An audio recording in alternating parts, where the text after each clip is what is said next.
Welcome back, and we will continue our discussion on reliability of electronic packages. So, in the last lecture we had just started with reliability metrics. So, if you look at the slide here, we will continue with that and then talk about a few of those, including failure rate, bathtub curve, which is also called the infant mortality curve, and something called MTBF. We will see what that is. Okay.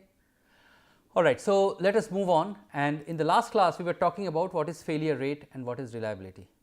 Okay. We said that this was the curve that we were looking at. The probability of failure Ft defined as number of failed products over the number of failed parts over the original number of parts. With time, this is that is what is plotted on the y axis, and the x axis is time. And we said that the slope of this curve gives you the instantaneous failure rate. And if you look at this curve, what you see is at the beginning the slope is high, then the slope goes down, and then towards the end it again catches up. Okay. This is not an arbitrary curve that I have drawn. This actually is very representative of typical failures in a in any electronic product. So, now as I said that if you take the rate of failure is basically the derivative of Ft with time. So, if you look at that, if you plot such a curve that I had drawn before and plot now the slope, this is what you will get. The instantaneous failure rate, often given by lambda t, is given by this. All right. So, it is nft divided by ns, which is the number of surviving parts, divided by the time interval I am talking about. Okay. So, what do I see here? This, by the way, we will spend some time on this curve. This is a very famous curve known as the bathtub curve. Bathtub because of the shape that you see here. The y axis is the instantaneous failure rate, and I think it is written wrong here, I do not know why it is called. I took this picture from Weibull.com, and the y axis is shown as increased failure rate. Okay, I do not know what that means, but it is actually the instantaneous failure rate, the lambda t as is shown there. The failure rate, let us say, the rate of failure. So, what is the number of parts that is failing per unit time at a certain point in time? Okay. So, that is the failure rate, that is what is plotted on the y axis, and what you see is the shape is like a bathtub. So, that is why it is a very famous curve known as the bathtub curve. Now, what do we see here? And we are going to look at it vis-a-vis the earlier plot that I had shown here for the Ft, the probability of failure. Okay. So, likely what we see is at the beginning the failure rate is very high. Okay. So, if you take a certain time interval, the number of failures in that time interval is very high towards the beginning, and then after some time so with time it comes down and reaches a very low value, and then it remains constant over that range, and then finally again towards the end. So, when sufficient time has passed, it again goes up. So, why is this? This is because, and so okay, before that, so these three phases that we see at the beginning where it is high and then it is coming down, then the second phase is where it remains constant, and the third phase is again when it rises up. These three are given three different these are zones or regimes. The first one is what is called the infant mortality stage. Okay. So, what happens in the infant mortality stage? The number of failures are high, as you see here. Why? Because either engineering did not test the products or systems or devices sufficiently, and manufacturing produced some defective parts or products. So, therefore, I had shipped, end result is the company had shipped defective parts to the customer. Okay. And which was detected right at the beginning. So, it is a defective part. It happens, right? So, why? Because they did not test the products or systems sufficiently, the quality check was not good enough.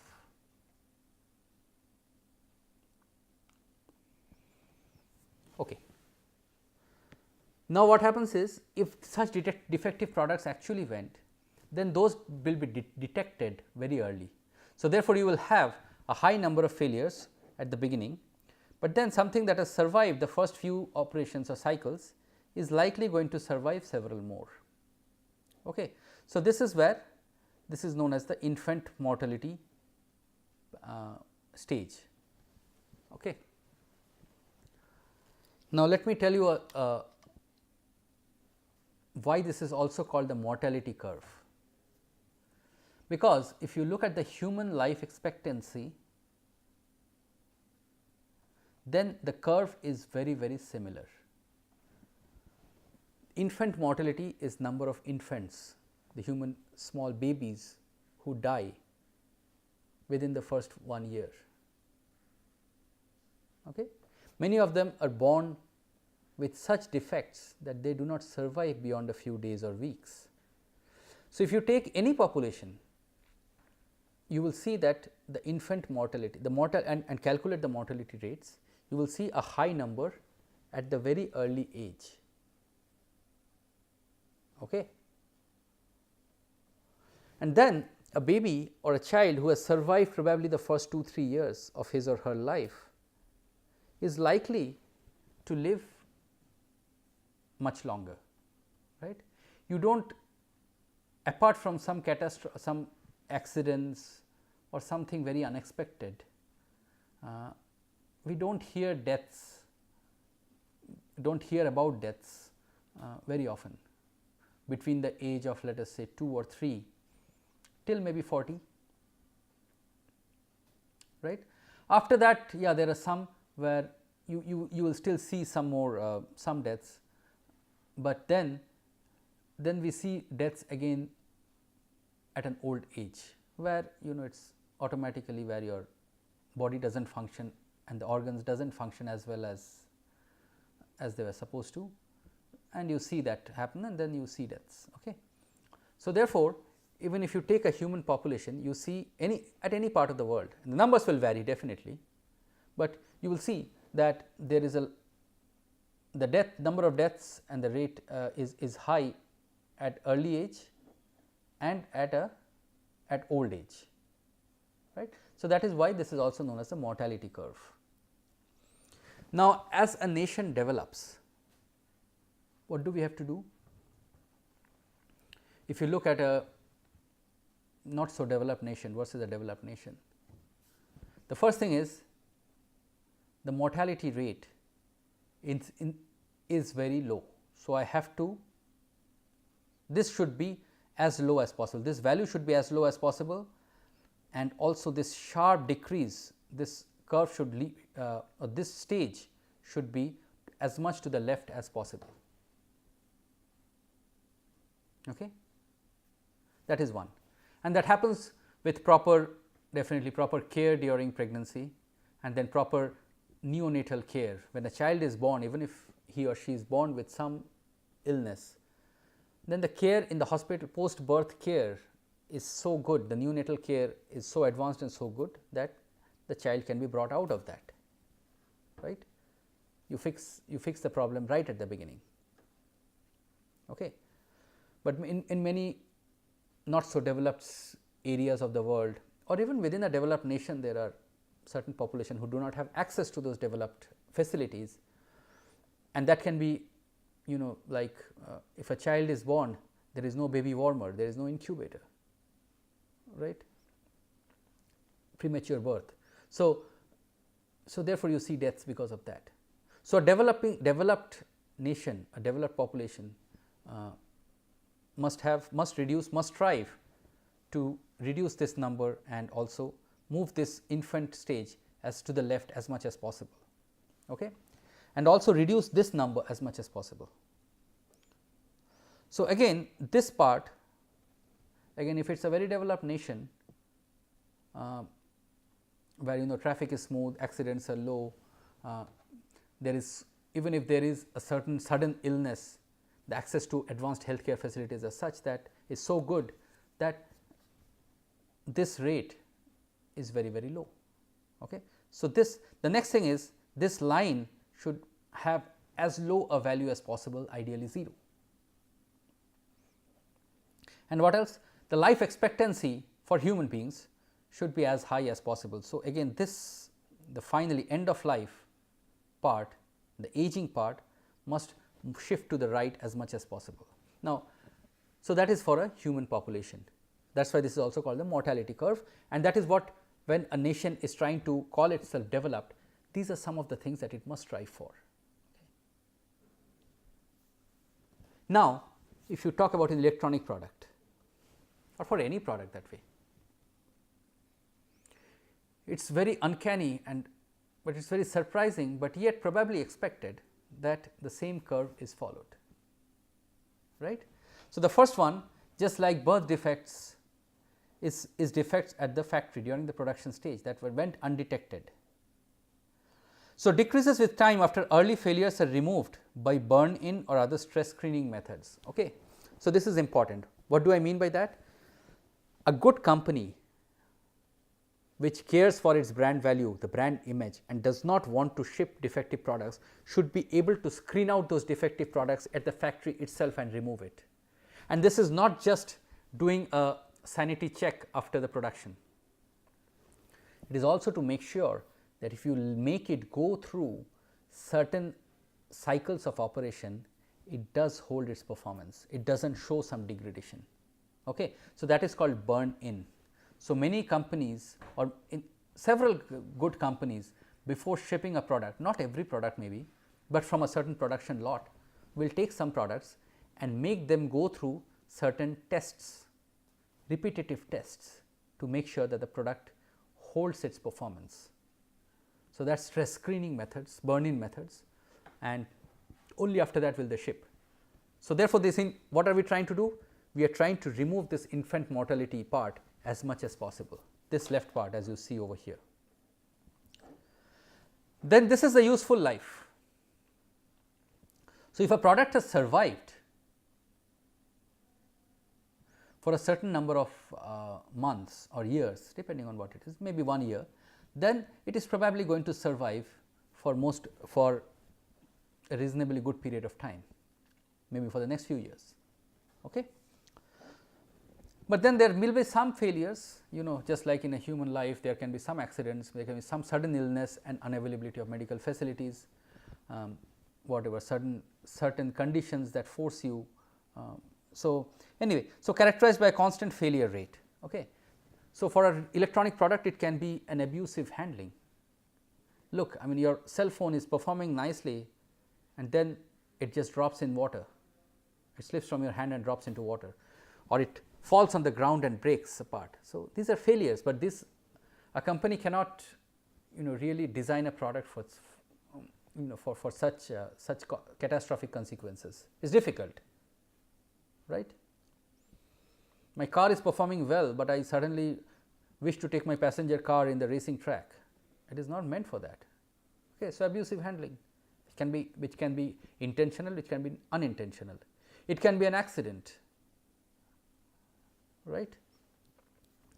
All right. It can be, for example, your product is you are charging your cell phone or your TV is plugged in, and suddenly there is a big lightning and thunder, and many a times products have failed, right.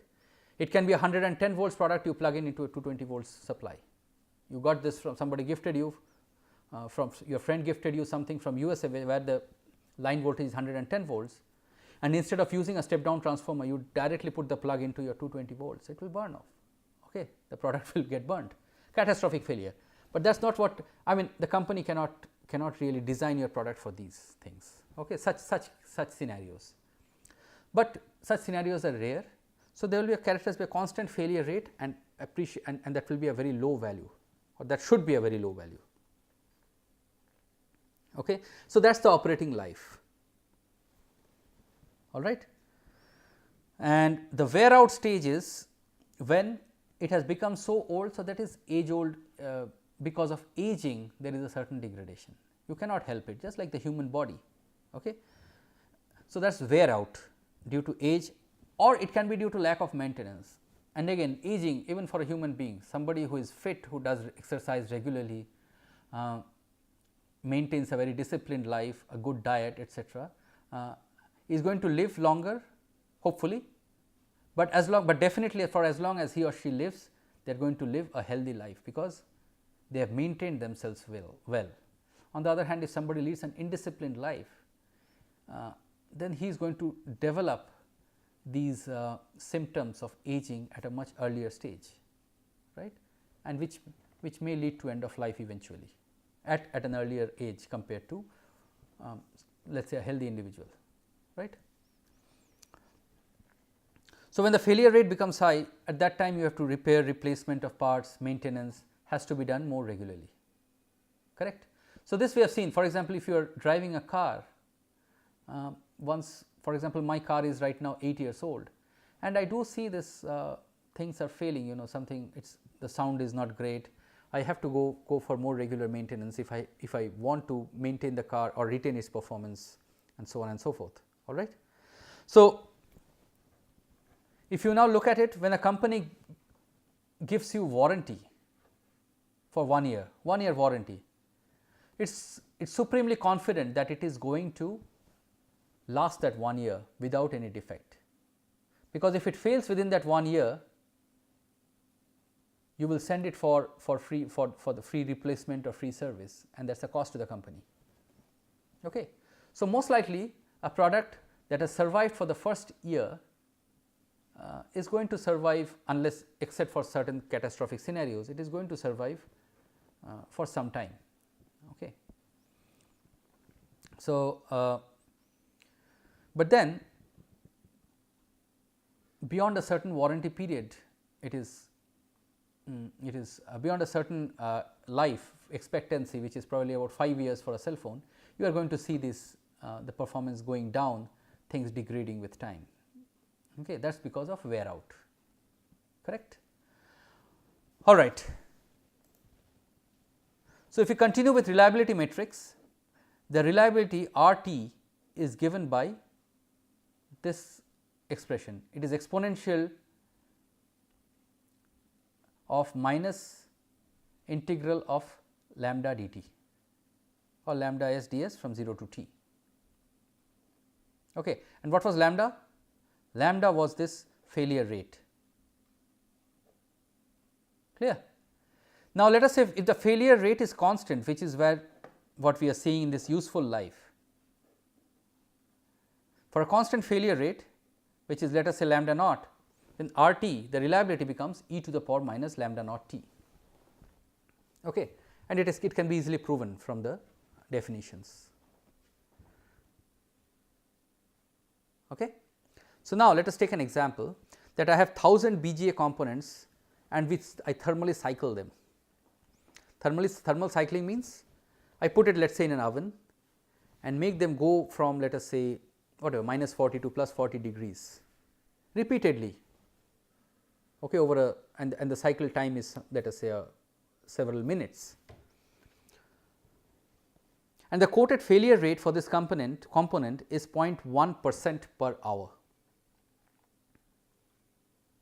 So, every hour when I am testing them for functionality, I see that 0.1%. So, 1 in 1000 parts have failed. So, what is the probability of survival of a component after 200 years? So, what is probability of survival? Probability of survival is nothing but reliability, correct. So, probability of survival is reliability. So, R of t, and this is a constant failure rate, therefore, reliability is e to the power minus lambda naught t. So, in this case, if I want to come here, it is going to be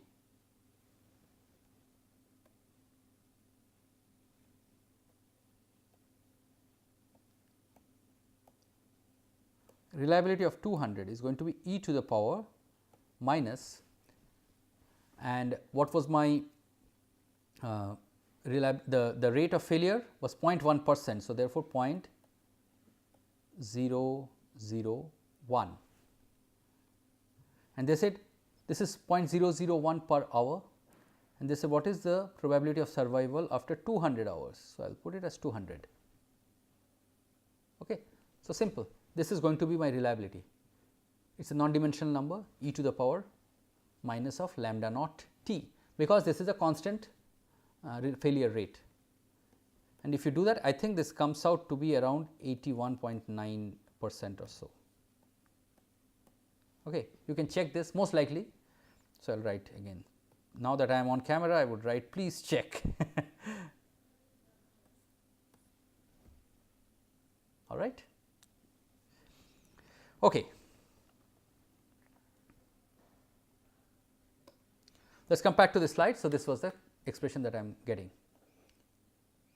So, let me tell you a little story here or maybe a little anecdote here. So, we saw this and we found that the rate of failure is much less beyond a certain period of time. Here also we saw the failures are very high at the beginning, and then it kind of becomes, I mean the number of failures per unit time is quite low, and again with when we attain with aging and wear out, again it goes up. So, many a times it is said that if somebody is selling you if you are looking for a second hand car, okay, used car, and if somebody is selling you a 1-year-old car and it is good, then that may be one of the best buys. So, what you need to ask is, why do you want to sell a 1-year-old car? And if the answer is something convincing and not related to that it is not functioning well, then just go ahead and buy it, grab it. Okay. So, for example, when I was after my PhD in the USA, I worked at Intel in USA for about 2 years, and then I was moving back to India. And I had a car which was about 1.5 years old, absolutely new car that I had bought. It was 1.5 years old, and of course, I cannot bring it to India. So, I had to sell it, and it was bought by one of my my lab mates over there, and everybody was teasing him that, man, his name was Dennis, and said, Dennis, you got the best deal, because for a car or for any product actually, if you look at the selling price, it depreciates very high at a very high rate towards the beginning. So, a 1-year-old car versus a new car, the price difference is going to be substantial. But then a 1-year-old car which is performing very well, it is as good as new. Okay, something that has in USA, for example, is something that has been driven for 10,000 to 12,000 miles. Actually, that is one of the best buys, because it has gone through all the initial defects if there was any. Okay, it has gone for any nitty-gritty defects, etc. It has gone for regular servicing, and it has been all sorted out, ironed out, all these kinks and all. And then it is now ready to serve you for probably the next, without any problem, for the next 7-8 years. Okay, maybe for the next 10 years. Okay, and you are getting it at a much cheaper rate, at least 30%, 20 to 30% lower. Okay, so that is what it is.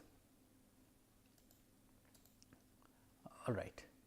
So now, this was reliability metrics that we were talking about.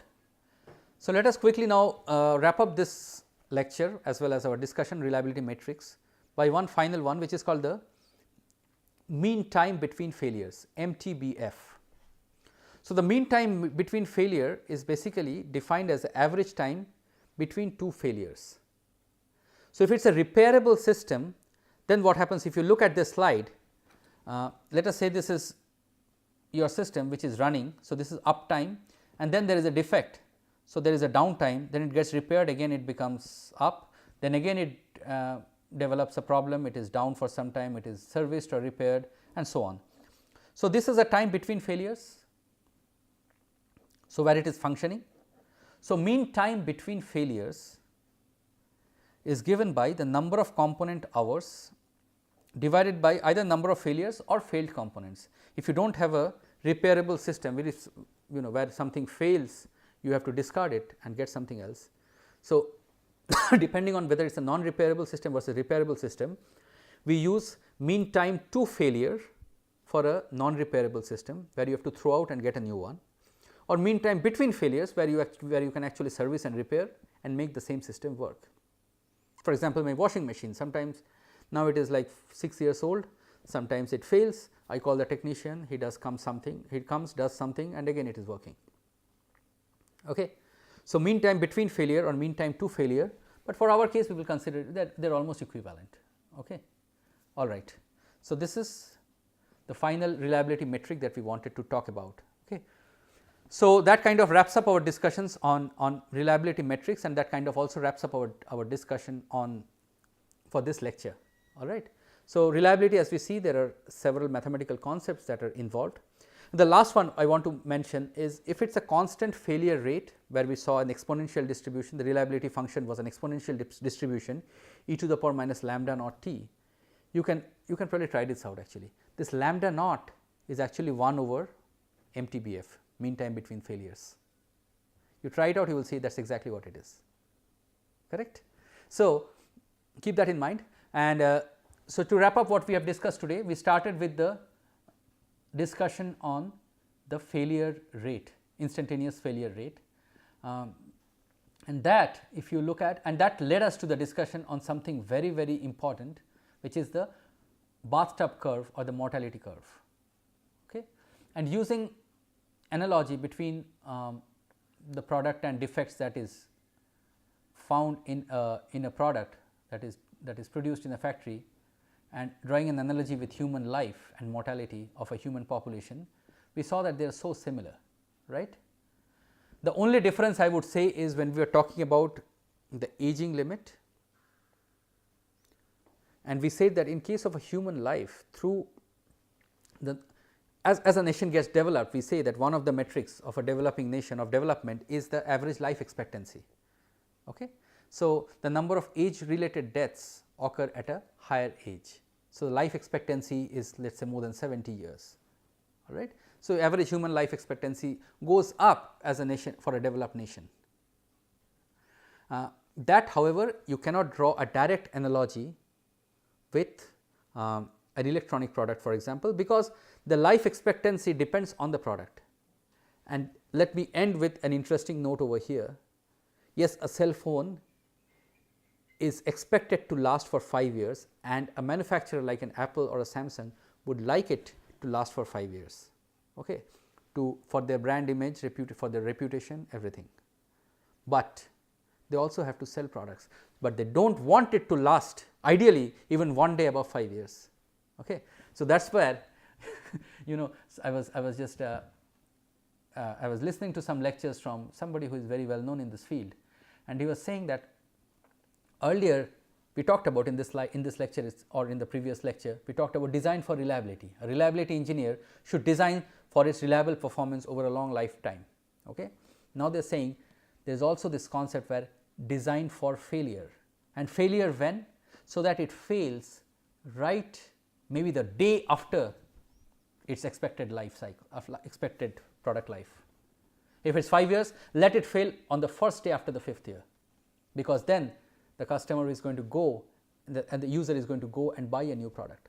Otherwise, if Samsung or Apple or Motorola, they start making cell phones or smartphones that, unless there is a catastrophic failure that is under normal conditions will keep on performing, then how are they going to survive, right? So, they also have to sell their products and get the cash inflow.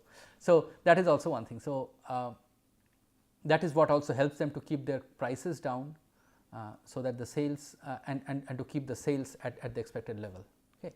So, therefore, just to wrap it up, an average life for a human being, we would like to increase the life expectancy, but for an electronic product maybe not so much. Okay. We would like the mortality rate to be as low, the failure rate to be as low as possible during its useful life, but thereafter, after what is the expected useful life, whether it is 5 years for a laptop, whether it is 10 for a laptop or cell phone, whether it is 10 years for a desktop, whether it is 15 or 20 years for an automobile, after that, yeah, I think the manufacturers do want it to fail so that they can sell new products. Okay. Thank you very much, and when we come back in the next class, we are actually going to talk about testing for reliability and physics of failures. Thank you.